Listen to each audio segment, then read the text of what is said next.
Assalamualaikum warahmatullahi wabarakatuh. Alhamdulillahi rabbil alamin. Assalatu wassalamu ala rasulillahil karim wa ala alihi wa sahbihi ajma'in. Amma ba'd. Fa ya ibadallah, usi nafsi wa iyyakum bi taqwallahi faqad fazal muttaqun. Fala tamutunna illa wa antum muslimun. Faqala ta'ala: Ya ayyuhalladzina amanu taqullaha haqqa tuqatih ولا تموتن إلا وأنتم مسلمون. وقال يا أيها الناس اتقوا ربكم الذي خلقكم من نفس واحدة وخلق منها زوجها وبث منهما رجالا كثيرا ونساء واتقوا الله الذي تساءلون به والأرحام إن الله كان عليكم رقيبا. Saudara-saudariku dan pemirsa Akhir TV, Madani TV dimanapun Anda berada, alhamdulillah kembali kita diberikan kesempatan oleh Allah Subhanahu wa taala untuk menjalani aktivitas kehidupan kita di hari ini. Kita bermohon kepada Allah Subhanahu wa taala semoga Allah senantiasa memberikan bimbingan kepada kita sehingga seluruh aktivitas kita yang akan kita tunaikan di hari ini dapat menjadi lebih baik dibandingkan dengan hari-hari sebelumnya. Dan itu tidak mungkin bisa kita lakukan dengan baik kecuali seperti pernah kita bahas dalam kesempatan malam tadi, kita rencanakan amalan-amalan yang akan kita kerjakan, kemudian kita ikhtiarkan dengan baik dan kita cek yang kemarin-kemarin untuk kita sempurnakan di hari ini. Bila teman-teman kemarin belum sempat menunaikan sholat berjamaah 5 waktu, maka rencanakan hari ini saya tunaikan berjamaah dengan 5 waktu. Anda kemarin belum sempat tunaikan di masjid, hari ini Anda petakkan zuhur Anda akan sholat di masjid mana, asar Anda akan jamaah di masjid mana, sampai dengan isyanya. Kemarin Anda belum baca Al-Quran, sekarang Anda rencanakan. Harus ada rencana. Kalau tidak ada rencana akan berantakan amalannya. Anda mau baca, baca. Tidak, ya tidak. Kalaupun baca paling 1 ayat, 5 ayat, 10 ayat sekenanya gitu ya. Tapi kalau Anda punya rencana hari ini, saya mesti baca 1 juz, saya mesti baca 2 juz, saya baca setengah juz, maka Anda akan petakan. Ya, 1 juz misalnya pertama, taruhlah misalnya 141 ayat ya, dibagi kemudian ke dalam 5 waktu sholat misalnya ya, maka Anda temukan misalnya bilangan-bilangan tertentu yang dengan itu Anda bisa bagi ya, 140 Anda bagi kepada 5 bagian, berapa jadinya? Nah, ayo cepat. 28 ayat dibagi 2 berapa? 14. Masya Allah, sebelum sholat, setelah sholat. Sebelum sholat 14 ayat, setelah sholat 14 ayat, kan? Itu terasa lebih mudah. Maka sampai malam Anda dapatkan 1 juz. Ya, kalau Anda tidak bacakan sebelum sholat, bacakan setelah sholatnya. 14 ayat yang Anda belum bacakan sebelum sholat, setelahnya Anda bacakan. Bahkan Anda bisa bagi lagi dengan amalan-amalan sunnah. Tidak harus dibagi kepada 2 bagian.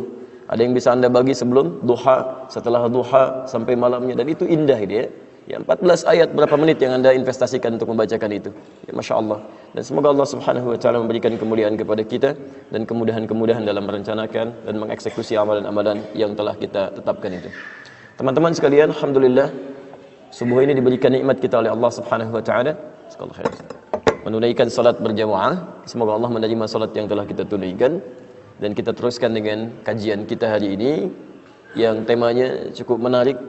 Saya diberikan tema untuk membahas tentang temanmu, syafaatmu di hari kiamat. Bahasan ini seperti biasanya dalam mengurai kajian-kajian kita, harus kita coba cari dulu ya, dasar-dasar argumentasinya dalam Al-Quran, dalam hadis-hadis Nabi SAW.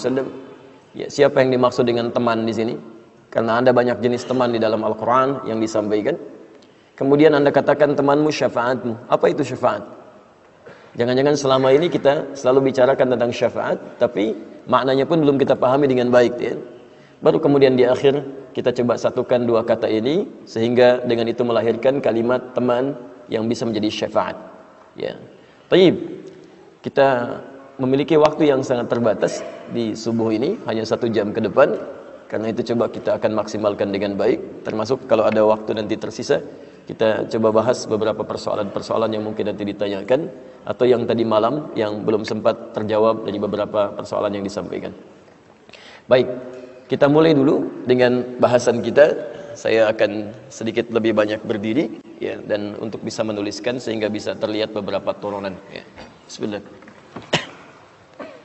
Baik, kita mulai dengan bahasan utama kita. Temanmu adalah syafaatmu itu ya. Baik, mari kita lihat. Anda berikan judul temanmu syafaatmu ya.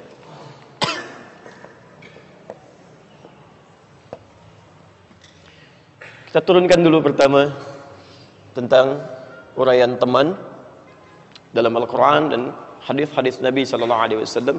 Saya lebih senang demikian ya, kalau ada dalam Al-Quran, dalam hadis itu lebih mulia, lebih bagus ketimbang kita mencari pendapat-pendapat lain.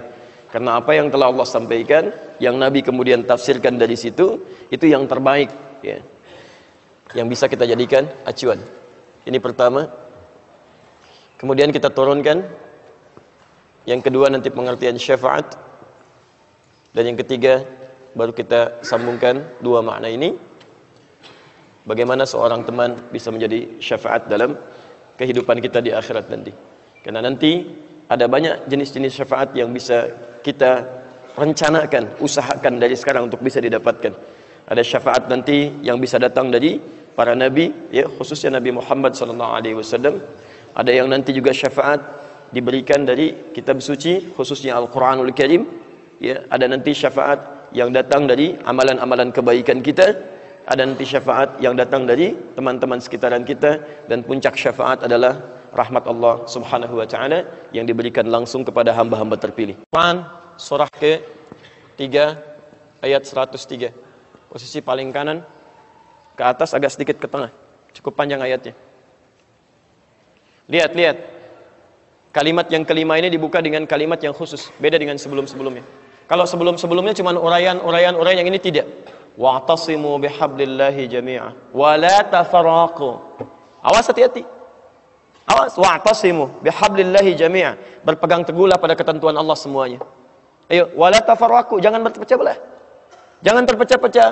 Ya, Masya Allah, hati-hati. Hati-hati, segala sebab-sebab perpecahan dalam kehidupan, sebab perselisihan, macam-macam yang membuat Anda terpecah, itu nggak boleh terjadi. Harus nyatu. Dan yang paling indah itu nanti di tengah-tengah Anda temukan, fa asbahtum bi ni'matihi ikhwana. Dengan nikmat-nikmat Allah itu antum telah dijadikan sebagai ikhwan dalam kehidupan. Ini mencakup baik laki-laki atau perempuan. Awas, hati-hati. Wa kuntum ala syafa hufratin minan nari fa anqadhakum minha. Padahal kalian itu dulunya sudah jauh dari kebaikan-kebaikan, hampir masuk ke dalam neraka, sudah di persimpangan. Jadi dulu saat ayat ini diturunkan, kehidupan orang-orang jahiliyah satu dengan yang lainnya, yang belum jadi muslim itu, yang belum ada ukhuwah Islamiyah, yang belum jadi ikhwah itu, mohon maaf, itu saling terpecah belah, saling menyakiti, saling mencela, saling memukul, sedikit-dikit ada perselisihan, beda sedikit langsung marah, langsung macam-macam dan sebagainya. Apa yang terjadi? Begitu turun Quran, semua berubah jadi lembut. Bahkan Nabi persaudarakan, jadi ukhuwah itu. Hebatnya luar biasa, yang pecela jadi pecinta, yang pemukul jadi perangkul, sampai indahnya luar biasa. Saudara, bukan cuma saudara biasa, bukan cuma teman biasa, tapi betul-betul sebagai saudara seperti seorang yang layaknya satu ayah yang sama. Anda sering dengar kisah kan? Bagaimana orang-orang yang kelaparan diberikan makanan didahulukan padahal dia pun lapar. Orang yang kehausan diberikan minuman padahal dia pun haus. Dan kisahnya banyak di Quran. Sampai turun Quran surah ke-59 ayat 9 sampai 10 itu. Wa yu'thiruna ala anfusihim walau kana bihim khassasah. Bahkan bisa memberikan yang terbaik untuk saudaranya sekalipun dia sangat membutuhkan. Mungkin Anda pernah dengar kisah kan? Ya, Ikrimah dengan pasukannya itu. Ketika selesai berjihad, qadarullah menembus medan perang yang sangat sulit luar biasa. Kemudian beliau sekarat kan? Dalam keadaan sekaratnya, di beberapanya ada prajuritnya, mulai terlihat kehausan. Ada orang tergopoh-gopoh memberikan minuman. Ketika akan diminum oleh beliau, disodorkan begini, dia melihat kawannya. Cuman level rendah, tapi melihat dia kehausan. Yang dikejar komandannya melihat, ini prajurit saya nih. Dia juga butuh minuman, dia kehausan. Apa yang terjadi? Tolong berikan dia duluan. Huwa dan gitu ya. Tapi begitu diberikan kepada temannya melihat lagi yang lain, tolong dia duluan. Begitu akan diberikan, lihat lagi, tolong dia duluan. Begitu teman yang keempat, nunjuk lagi pada komandannya, tolong beliau duluan. Begitu akan diberikan, ternyata meninggal dunia. Dikejar yang satu meninggal dunia, kejar yang satu meninggal dunia. Keempat-empatnya tidak ada yang minum. Hanya ingin memberikan yang terbaik untuk saudaranya. Anda bisa bayangkan, sahabat mulia, dekat dengan Allah, berjuang dengan Nabi, wafatnya syahadah, bahkan dalam syahidnya masih mementingkan kepentingan orang lain untuk dirinya, daripada dirinya. Ada orang sahabat bukan, tabi'in bukan, kerabat Nabi juga bukan. Masya Allah, hidupnya jauh dari Nabi SAW. Gitu kan? Wafatnya belum tentu syahid. La haula wala quwata illa billah. Semua dipentingkan untuk dirinya sendiri. Ya, sahabat Nabi Qurannya sama, hadisnya sama, nabinya sama sampai dengan sekarang. Dulu orang pencela jadi pecinta, pemukul jadi perangkul, yang keras jadi lembut. Kenapa orang sekarang Qurannya sama, hadisnya sama, nabinya sama? Ya, tiba-tiba bisa jadi kasar, jadi pencela, kemudian jadi pemukul dan sebagainya. Ada yang salah di situ. Ya, dan dia gunakan kalimat di sini ikhwan dan akhwat. Ikhwan, akhwat, akhi, ukhti. Tapi menyalahi kaidah Qurannya. Karena Qurannya mengatakan ketika Anda menyebut ikhwan, akhwat, ikhwah, itu wa'tasimu bihablillah wala tafarraqu. Ya, selesai kalimatnya jami'an semuanya. Jangan satu-satu itu. Jadi nggak boleh kemudian terjadi ada orang-orang Islam, seharusnya nggak boleh saling berselisih, kan? Saling mencela, saling macam-macam. Padahal pegangan Qurannya sama, hadisnya sama. Ada yang salah pasti di situ. Pasti ada yang keliru. Karena kalimat persaudaraan Islam itu dibuka dengan kalimat ikhwah. Dan kalimat ikhwah itu fa asbahtum bi ni'mati ikhwana. Ya, kata Al-Qur'an, dengan nikmat Allah, kami sudah jadikan kalian itu satu saudara, teman yang menjadi saudara dalam kehidupan. Dan itu dibuka dengan kalimat, lihat kalimatnya, wa'tasimu bihablillah. Tapi itu syarat ya. Di sepanjang Anda berpegang dengan ketentuan Allah, maka persaudaraan ini akan bisa dibangun. Tapi kalau tidak berpegang dengan ketentuan Allah Subhanahu wa taala, maka sulit akan menemukan yang seperti ini. Ya, maka belajar dengan benar bagaimana Allah menurunkan kitab sucinya, seperti apa maknanya, pelajari oleh Anda. Kalau sudah pelajari dengan baik, tahu surganya, tahu nerakanya, tahu manfaatnya ibadah, tahu tentang pahala, tahu tentang harta tidak akan abadi, itu mudah kita memberi pada orang lain. Itu maksudnya. Jelas di sini? Baik. Terakhir, ada yang tidak saya sebutkan di sini, ini peran antagonis. Jadi kalau Anda ikut hukum Allah, maka sifat persaudaraannya temannya ukhuwah, laki-lakinya akh, perempuannya ukht, jamaknya ikhwan, ini akhwat, keduanya ikhwah. Bersatu dalam hukum Allah. Ya, bersaudara dalam hukum Allah. Jadi bukan dalam hukum biasa. Ya, kalau bersaudara hukum biasa, jangankan orang Islam, non-Muslim juga bisa.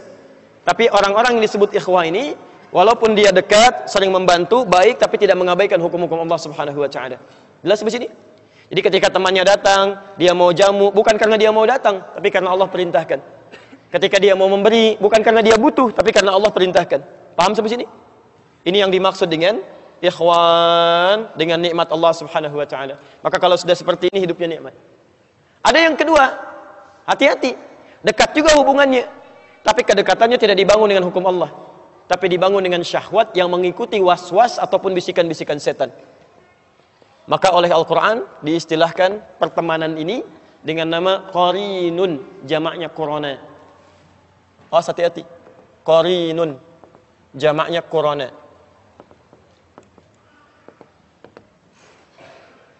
Awas ya. Ini saya mau sampaikan sesuatu yang sangat penting sekali. Hati-hati ya. Misal kalimat qarin pertama kita temukan di Quran surah ke-4 An-Nisa ayat 38. Quran surah 4 ayat 38.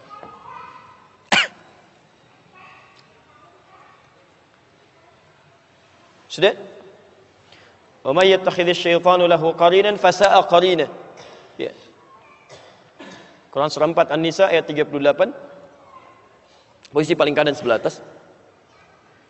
Kemudian ada juga di Az-Zukhruf Quran surah 43. Az-Zukhruf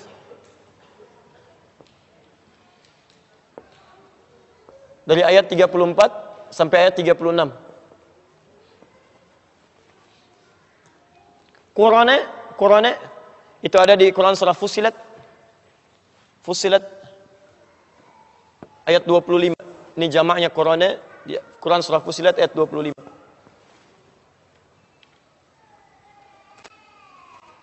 Setelah saya tutup ini, baru kita masukkan langsung ke syafaat dan kita bisa akhiri uraian kita dengan baik, insyaallah. Jelas sampai sini? Halo, jelas? Belum saya terangkan, bagaimana bisa jelas? Belum saya terangkan. Kalau sudah jelas saya selesai gitu kan? Baik. Apa itu qarin? Qarin itu asalnya dari kata al-qarnu. Sesuatu yang menempel lekat. Sesuatu yang menempel lekat. Al-qarnu. Ya, tanduk kerbau itu disebut dengan qarnun. Qarnul jamus. Qarnun, nempel dia. Ya.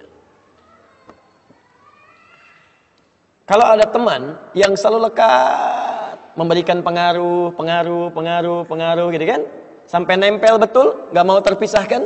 Tayyib, itu kemudian berubah katanya dari kornun menjadi korinun.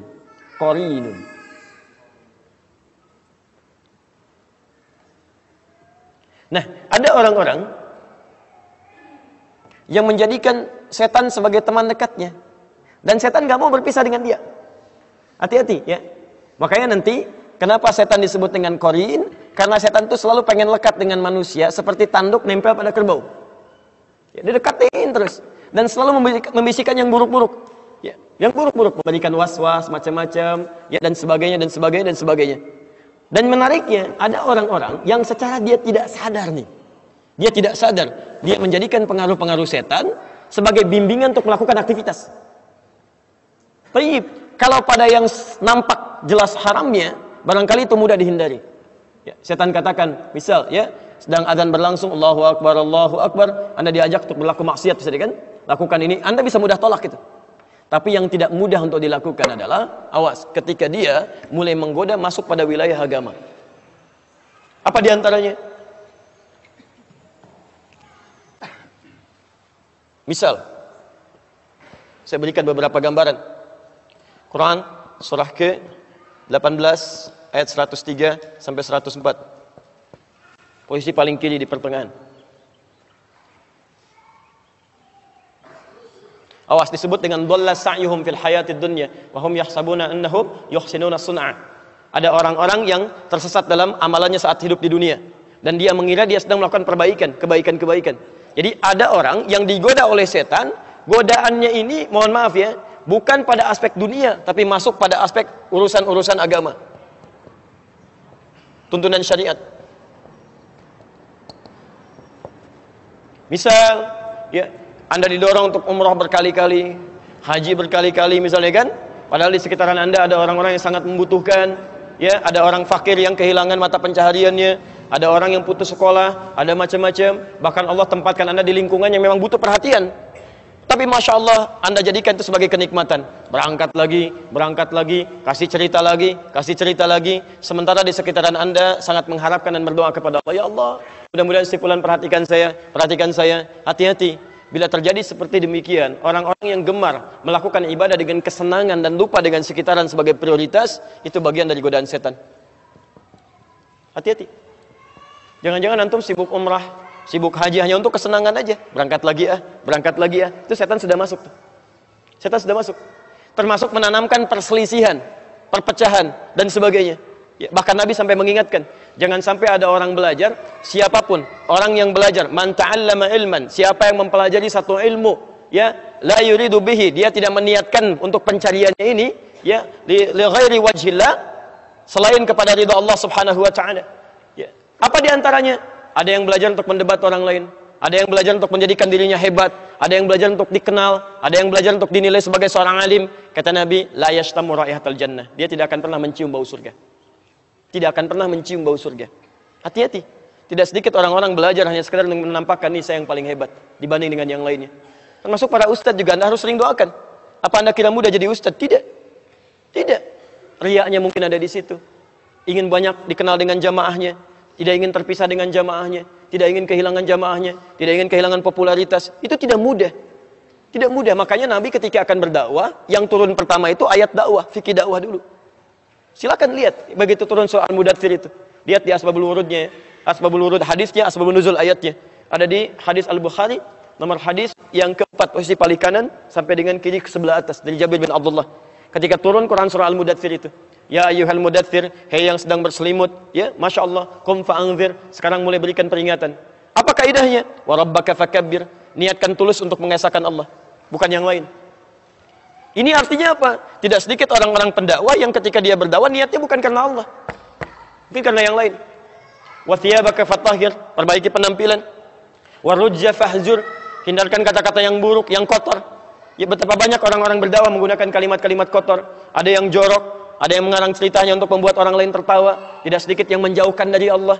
Semua agama itu sama, menuju pada Tuhan yang sama. Masya Allah, Nabi berjuang lebih daripada 20 tahun, berjuang untuk menegakkan kalimat tauhid, untuk membedakan ini Allah, ini bukan, ini yang layak untuk disembah, ini dijauhi.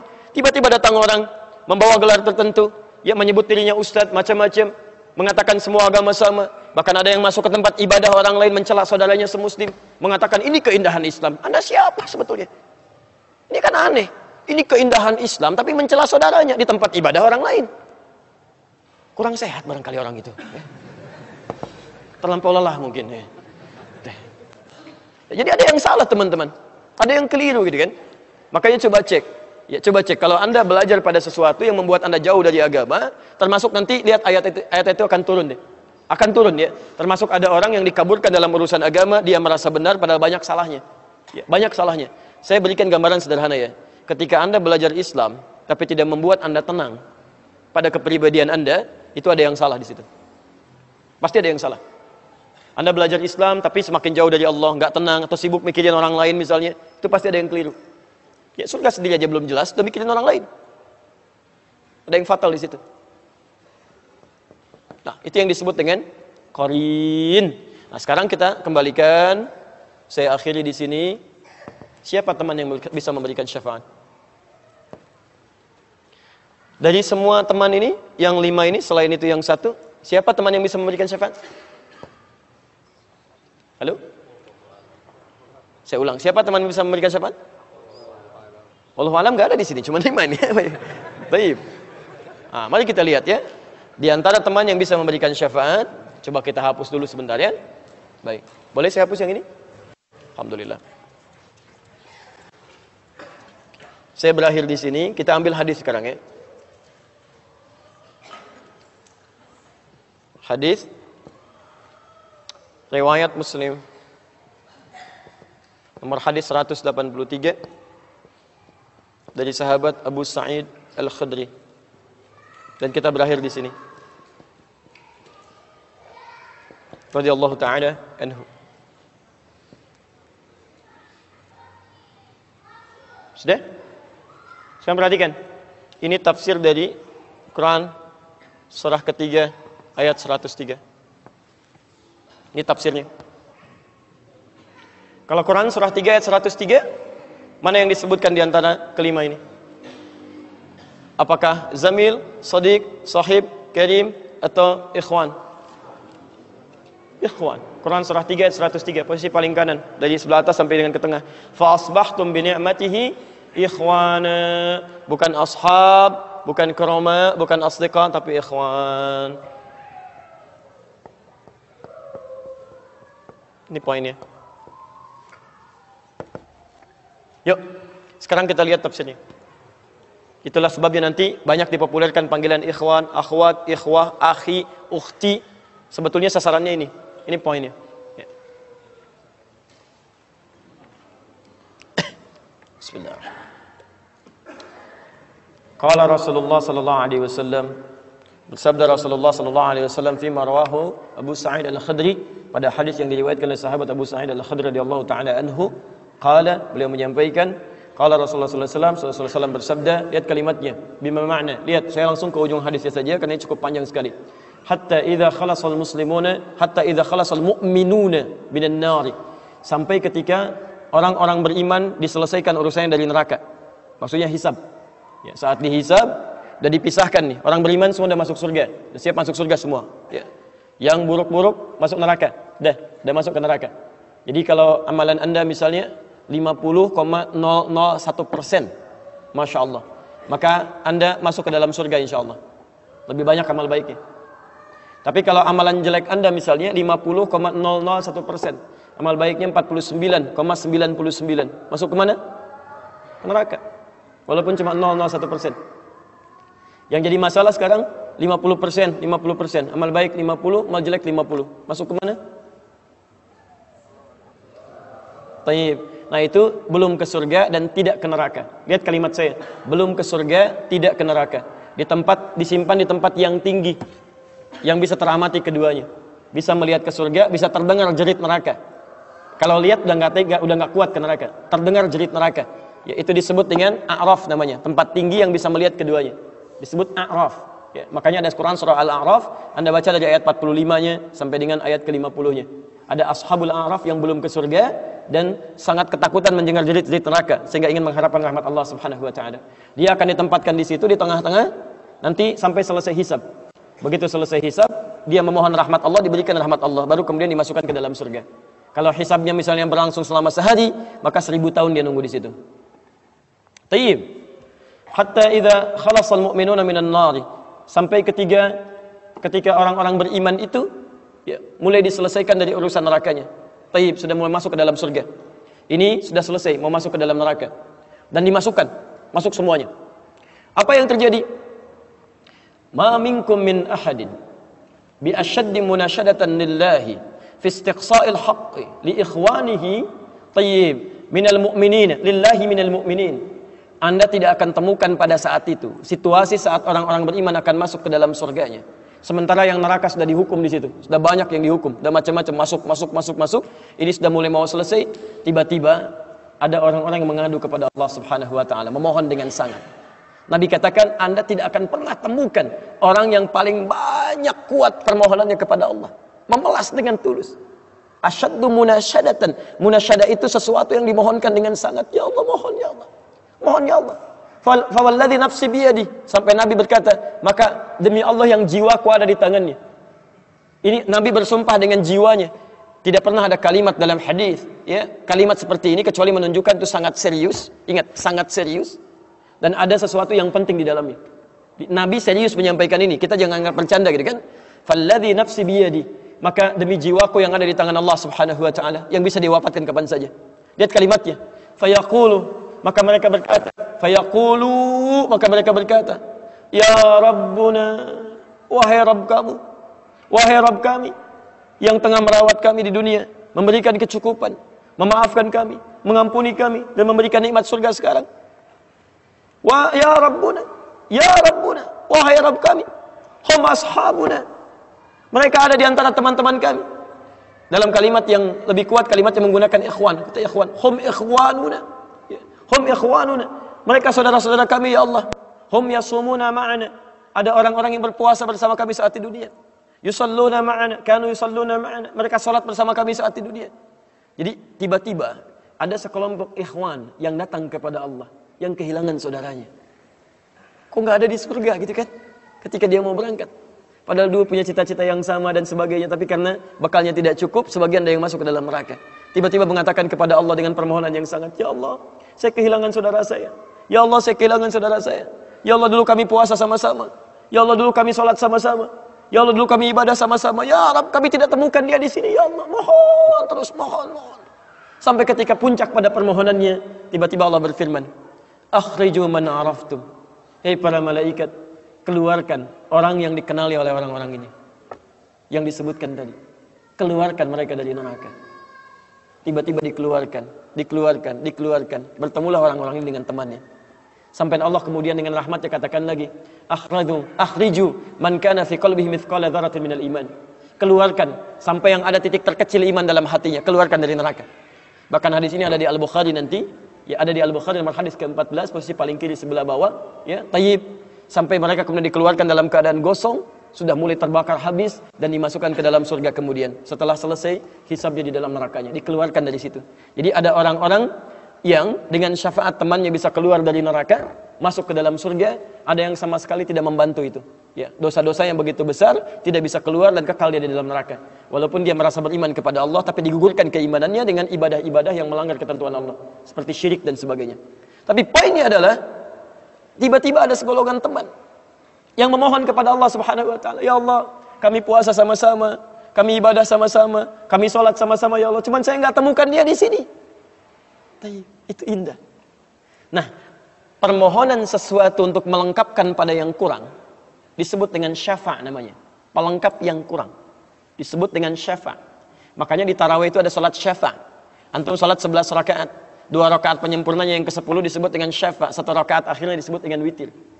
Ya, ada teman yang merasakan ada yang kurang nih ya Allah. Begitu saya masuk, teman saya nggak ikut, saya ingin dilengkapi dengan itu ya Allah. Tayyib, permohonan untuk menggenapkan sesuatu yang kurang dengan sifat yang sangat memohon luar biasa, maka kalimatnya dirubah dari syafa' menjadi ditambah tak di ujungnya dengan alif di tengahnya. Jadi syafa'ah, syafa'at. Ini. Syafa'atun.